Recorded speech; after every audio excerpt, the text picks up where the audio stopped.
அன்பானவர்களே, அன்பு வணக்கங்கள். புதிதாக இதுவரை நீங்கள் கேள்விப்பட்டிராத, படித்திராத, கேட்டிராத விஷயங்களைத்தான் நான் உங்களுக்கு கூறி வருகிறேன். ஆத்மா, ஆன்மா, ஆவி, ஜீவன், உயிர், இப்படி பல பெயரை வைத்து அழைக்கின்ற நம்மை வாழ வைத்துக் கொண்டிருக்கின்ற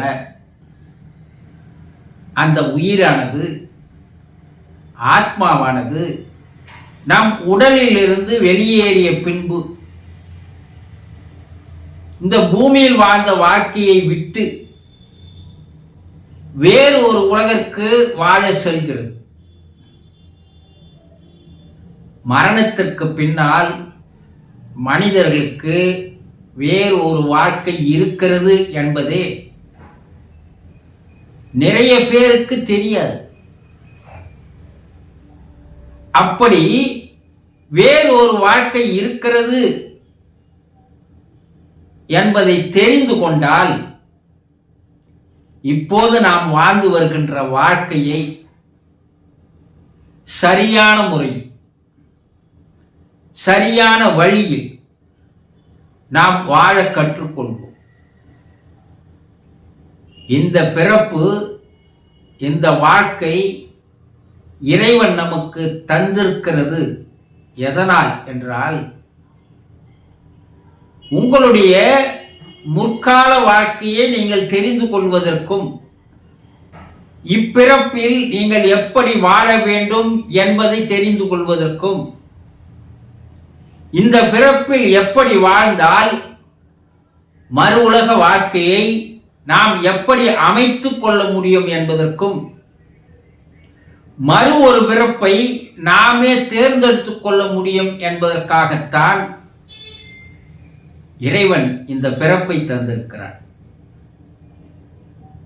ஆனால் இதை எதையுமே நாம் தெரிந்து கொள்ளாமல் வாழ்வியல் கல்வி, ஆன்மீக கல்வி, த ஸ்பிரிச்சுவல் எஜுகேஷன் என்று சொல்லக்கூடிய இதை எதையுமே தெரிந்து கொள்ளாமல் இப்போது நாம் வாழ்ந்து வருகின்ற வாழ்க்கையே அல்ல. இது விலங்கினங்கள் கூட வாழ்கிறது, மிருகங்கள் கூட வாழ்கிறது. அதற்கும் நமக்கும் வித்தியாசம் இருக்கிறது, வேறுபாடு இருக்கிறது. அது 5 அறிவோடு நின்று விடுகிறது. நாம் 6 அறிவு படைத்த மனிதர்கள் இல்லையா? இந்த 6ஆம் அறிவு என்பது எதற்காக பயன்படுத்த வேண்டும் என்பதே தெரியாமல், அதை உபயோகம் செய்யாமல், அதை பயன்படுத்தாமல் ஏதோ ஒரு வாழ்க்கையை, ஐம்புலன்கள் எப்படி இழுத்து செல்கிறதோ அதன் பின்னால் ஓடிப்போய் வாழ்க்கையை வாழ்ந்து வருகின்ற வாழ்க்கையே அல்ல. இதையெல்லாம் உங்களுக்கு தெரியப்படுத்த வேண்டும். அப்ப எப்படி நாங்க வாழணும்? இதுவரைக்கும் எப்படியோ வாழ்ந்துட்டோம்.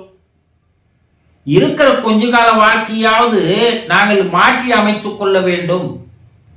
ஒரு சரியான, தெளிவான, ஒரு தெய்வீகமான, புனிதமான வாழ்க்கையை நாங்கள் வாழ வேண்டும் என்று ஒரு சிலருக்கு விருப்பம் இருக்கிறது. அப்படி விருப்பம் இருப்பவர்கள் மட்டும் என்னுடைய செய்திகளை கேட்டு என் பின்னால் தொடர்ந்து வந்தால் உங்கள் வாழ்க்கையை நான் மாற்றி காட்டுகிறேன். இன்று நாம் என்ன தெரிந்து கொள்ளப் போகிறோம்? இவையெல்லாம் உண்மையிலேயே நடக்கின்றனவா என்று பலர் கேட்கின்ற நிலையில் இருக்கிறார்கள். ஒரு மகன் தொலைபேசியில் தொடர்பு கொண்டு, குருஜி, என்னுடைய தாயார் இறந்து 1 மாதம்தான் ஆகிறது.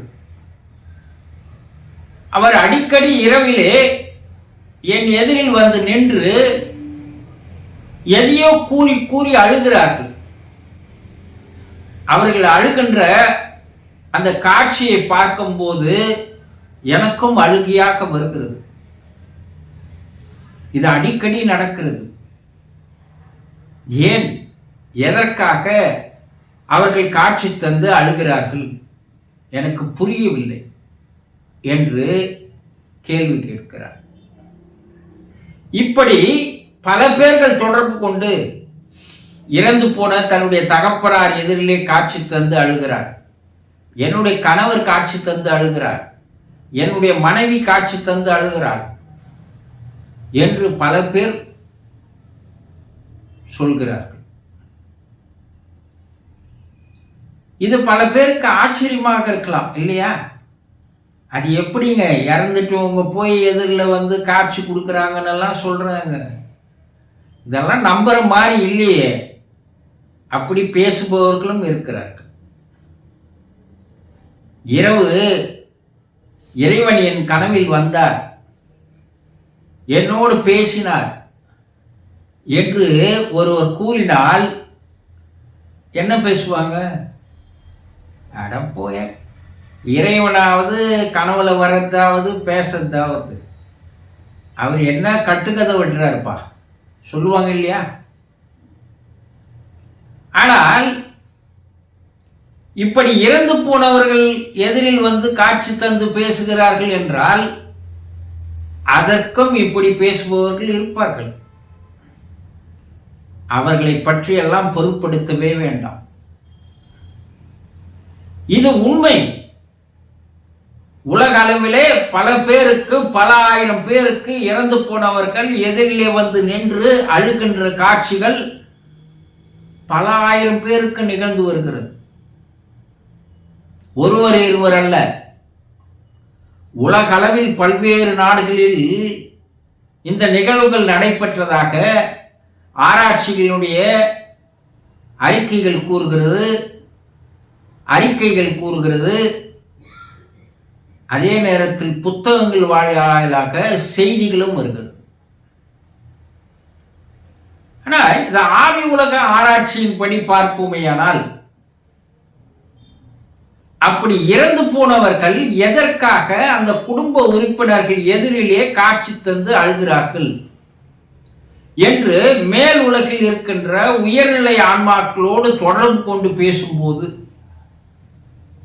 அவர்கள் கூறுகின்ற செய்திகள் அதிர்ச்சி தரக்கூடியவையாக இருக்கிறது. என்னங்க,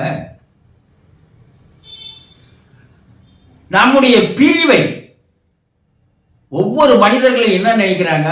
200 வருஷம் வாழ போறோம், 300 வருஷம் வாழ போறோம் என்ற நினைப்புல தானே வாழறாங்க. நாளைக்கு இறந்துடுவோன்னு யாருமே நினைச்சு வாழறது இல்லையே. அட இன்னும் இருக்கு, இன்னும் 30 வருஷம் 40 வருஷம் இருக்கு, பார்க்கலாம். அப்படி மரணத்தை எதிர்பார்த்து வாழ்பவர்கள் இல்ல மனிதர்கள். மரணம் எப்போ வரப்போது நினைத்து கொண்டு வாழ்பவர்கள். அதனால ஒரு தாயாக இருந்தால் தன்னுடைய கணவனின் மீது, பிள்ளைகளின் மீது ஒரு 40, 50, 60 ஆண்டுகள் அதிகமான அன்பையும் பாசத்தையும் நேசத்தையும் காட்டி அவள் வாழ்ந்து வருகின்ற நிலையிலே திடீரென்று இறந்து போகும்போது இந்த பூமியில் வாழ்ந்த அந்த வாழ்க்கையையும் தன்னுடைய கணவனோடு பிள்ளைகளோடு தான் வாழ்ந்த வாழ்க்கையையும் மறந்து போக முடியுமா?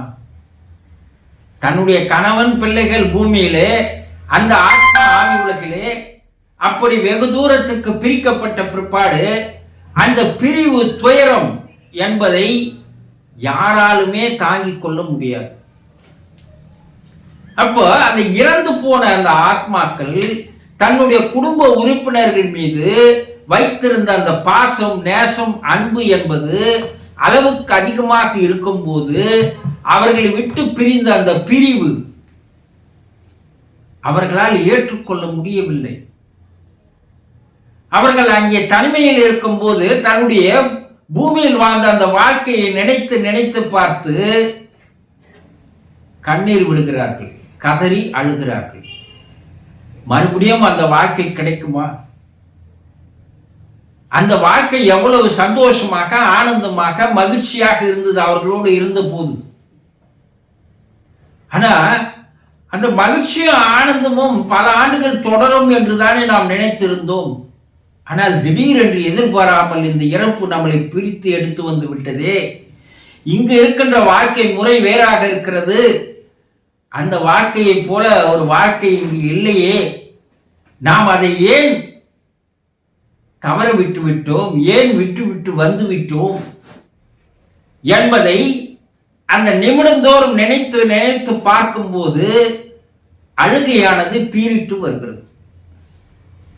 அதனுடைய விளைவு அந்த குடும்ப உறுப்பினர்களில் யார் மீது அளவுக்கு அதிகமாக அன்பை வைத்திருந்தார்களோ அவர்கள் எதிரிலே வந்து காட்சி தந்து, தன்னோடு உங்களோடு வாழ்ந்த வாழ்க்கையை நான் விட்டுவிட்டேனே, நான் இப்போது தனிமையில் இருக்கிறேனே என்று அதை கூறி, தன்னுடைய வேதனைகளை கூறி அழுகின்ற அந்த நிலைமைதான் உங்களுக்கு காட்சியாக அவர்கள் தருகிறார்கள். அங்கே படுகின்ற வேதனை அளவுக்கு அதிகமான வேதனைகள் இருக்கிறது. அந்த பிரிவு அவர்களை மனம் ஏற்றுக்கொள்ள தயாராகவே இல்லை. அப்போ அந்த பிரிவு என்பது ஒரு மாபெரும் துயரத்தை தருகிறது. அப்போ பூமியில் வாழும் பொழுது எந்த அளவிற்கு அந்த குடும்பத்தோடு அவர்கள் அன்போடு இருந்தார்களோ அந்த அன்பு என்பது உடனே மறையக்கூடியது அல்ல, கரைந்து போகக்கூடியது அல்ல. உலகிலேயே அன்பு என்பது நீடித்துக் கொண்டே இருப்பது, நிலைத்திருப்பது, வளர்ந்து கொண்டே இருப்பது. இந்த உடல் தான் போச்சு, அந்த மனம்தானே அன்பு காட்டுச்சு. அவர்களுடைய மனம்தான் அந்த கணவன் மீது, பிள்ளைகளின் மீது அன்பை பொழிந்தது தவிர அந்த சரீரம் அல்ல, அந்த தேகம் அல்ல, அந்த உடல் அல்ல, அந்த மனம் தானே அங்கே இருக்குது. அப்ப அந்த மனம் வேதனைப்படத்தானே செய்யும். இது உண்மையில் அனுபவித்தவர்களுக்கு தான் அந்த வேதனையினுடைய கொடுமை என்ன என்பது தெரியும். சாதாரணமாக அவர்களுக்கு இது ஒரு கற்பனையாக இருக்கலாம், கட்டுக்கதையாக இருக்கலாம். ஆனா அதை அனுபவிப்பவர்களுக்கு தான் அந்த வேதனையும் அந்த ரணமும் தெரியும்.